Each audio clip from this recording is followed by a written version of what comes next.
বাজারে গিয়েই পেয়ে গেলাম বেশ বড় সাইজের বানতড়া মাছ।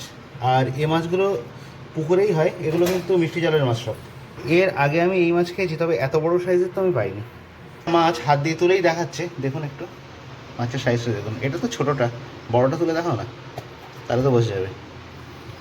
এটা সবচেয়ে বড়। দু হাত দিয়ে দেখো, এক হাত দিয়ে দেখালে তো বোঝা যাচ্ছে না, দু হাত দিয়ে দেখালেই তো বোঝা যাচ্ছে কতটা লম্বা মাছটা। এই যে মাছ, এর চারটেতেই আমার 1 কিলো হয়ে গেছিলো। তো আরও একটা নিতে ইচ্ছা করলো, সেটা মোটামুটি ছোটো ছিল, তাও নিয়ে নিলাম। সেটা নিয়ে টোটাল হয়েছে 1200 গ্রাম এই 5টা মাছ। মাছের এই সাইডগুলোতে ধারালো কাঁটা আছে, এগুলোকে আগে কেটে নিতে হবে, না হলে হাতে ফুটে যাওয়ার সম্ভাবনা বেশি। পিঠের করতে হবে এটা। এই যে আঁশ দেখা যাচ্ছে, আঁশগুলো খুব সূক্ষ্ম সূক্ষ্ম আঁশ। ছোট ছোট আঁশ।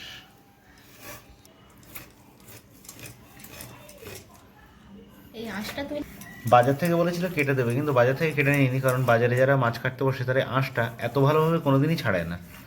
এই আঁশ আমাদের বাড়ি এসে ওইভাবে হয় ছাড়াতে হতো, নয়তো ওইভাবেই খেতে হতো আমাদের আঁশ সহ। তাই বাড়িতে এনেছি ভালোভাবে আঁশটা ছাড়িয়ে নেওয়ার জন্য। মাছগুলো সব আঁশ ছাড়ানো হয়ে গেছে, এবার পিস করা হবে। এবার পিস করা হচ্ছে। মাংসটা আঁশ ছাড়ানো হয়ে গেছে, আবার ভালোভাবে ধুয়ে রাখা হচ্ছে। এইরকম এরকম পিস হচ্ছে সব। ডিম হয়েছে,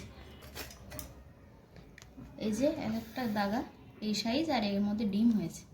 বাহ, দারুণ ডিম হয়েছে, দারুণ দারুণ। সব ডিমওয়ালা পিস, আর সব সেই রকম সব পিস হচ্ছে। একটা মাছই এতটা পিস হয়ে গেল। মাছটা মাখা মাখা ঝাল করব। তো এখানে আমি পেঁয়াজ, রসুন, টমেটো, বাড়ির গাছের লঙ্কা আর একটা আদা নিয়ে নিয়েছি। এই যে মাছটাই রান্না করব। এবার নুন আর হলুদ দিয়ে ভালোভাবে ভেজে নেব।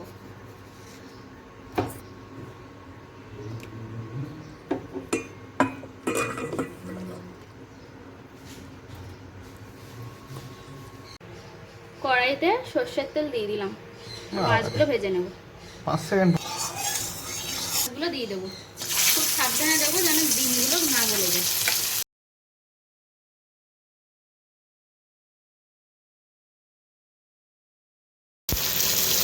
মাছের একটা সাইড করে ভাজা হয়ে গেছে, এবার আরেকটা দিকে উল্টে দেওয়া হচ্ছে।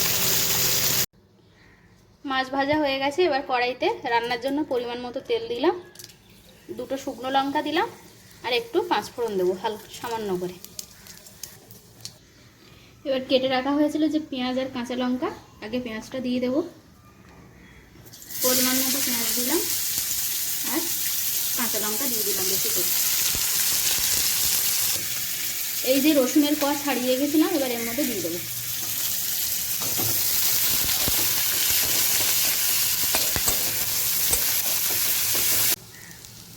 পেঁয়াজগুলো ভাজা হয়ে গেছে, এবার টমেটোগুলো দিয়ে দেবো।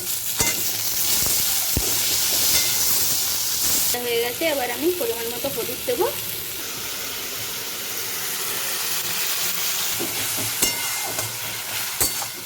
টমেটোগুলো দিয়ে দিলাম, কষিয়ে নেব।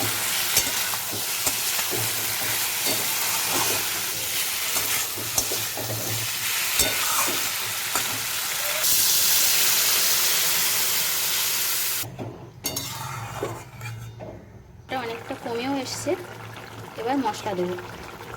জিরের গুঁড়ো দিয়ে দিলাম আর মরিচের গুঁড়ো দিয়ে দিলাম।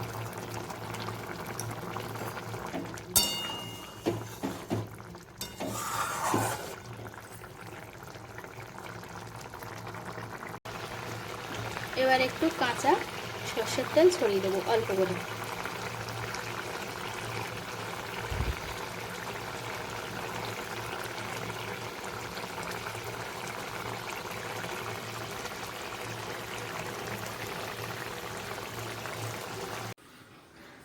বানতড়া মাছের মাখা মাখা ঝোল একদম রেডি।